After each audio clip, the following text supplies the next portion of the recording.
So in today's class, we will discuss how to do the reduction operators in the case of. What do you mean by reduction operations is just to get some logical operations or statements, run statements on arrays, so that you'll get index where particular condition is satisfied.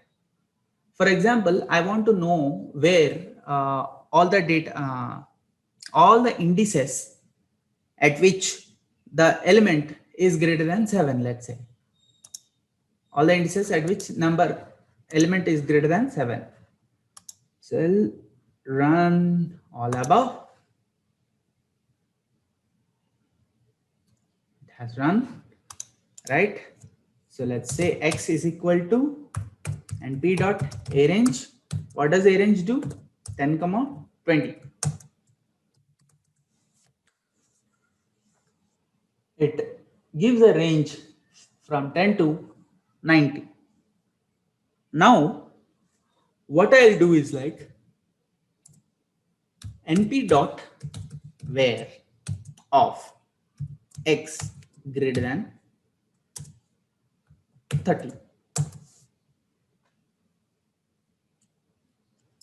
What did it give, guys? Tell me what it gave for us. It gave an index. It gave an index where 13 greater than 13 all elements are there. How did it give index? What is the index here? This is 0, this is 1, this is 2, this is 3. This is the index, right? What I said, np.where gives the index. So it checked greater than 13. Where it started? From here. So what the output of np.where is the index always. Remember, it's not the exact array. It always returns the index. And remember, in Python also, most of the times when we go to pandas and all, when you do these operations, it is not returning you the actual array. It gives the index of the array where the condition is satisfied. That's what it printed out. Now you may be wondering how to get the actual numbers in that case. How to do that? As simple as it is. X of, put this.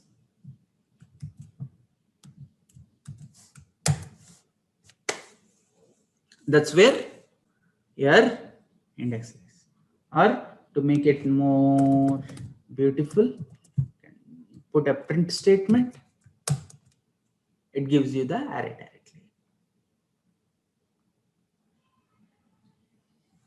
Remember, this returns the index.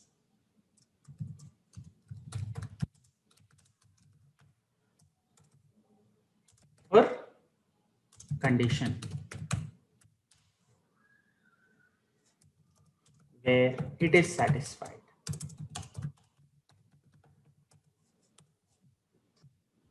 That's what is our np.where does. We have done the same thing here. And by the way, you can just look at the what is the error, Bhaskar? Did you execute it? Is it saying np not defined?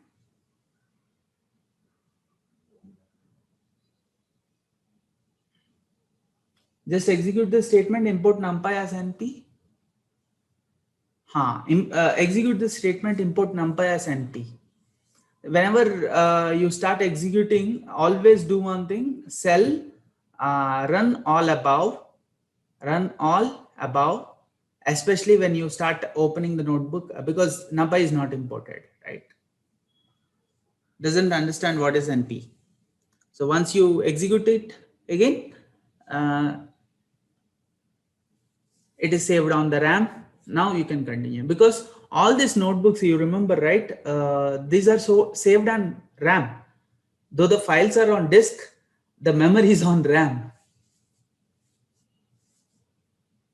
Only if you execute, the RAM will have a fresh instance of it.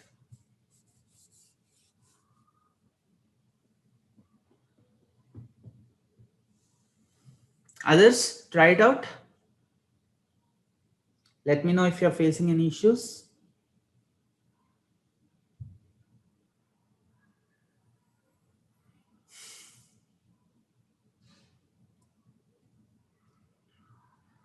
Then cumulative sum. Remember cumulative sum? It's very useful in our distributions case. Cumulative mass function, cumulative density function.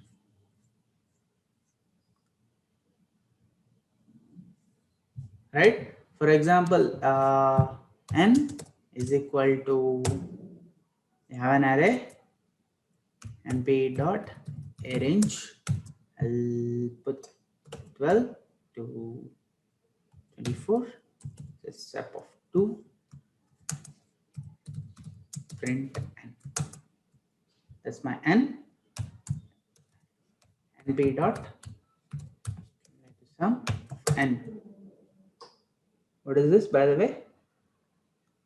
You keep on adding 12, 12 plus 14, 12 plus 14 plus 16, 12 plus. This kind of operations are especially used on the time series data or the data which where you have incremental sums required.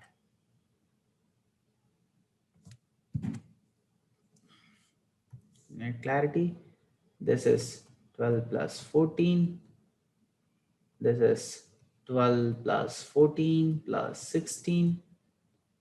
This is 12 plus 14 plus 16 plus 18 and so on. This is 12 plus 14. You keep on adding till that number. So this is a strenuous task. So NumPy has a predefined cumulative sum for us.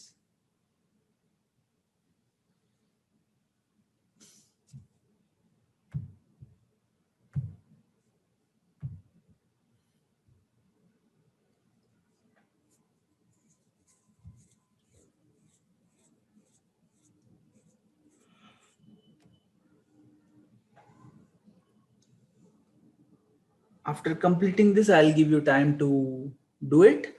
The final reduction operation is like in 1D. If you have two one-dimensional arrays and you want to check the common elements in array 1 and array 2, let's say, or what all elements in array 1 are there in array 2, then you can use this. So I'll just copy out these statements. Defining array 1 and array 2. And by the way, all this you put mask.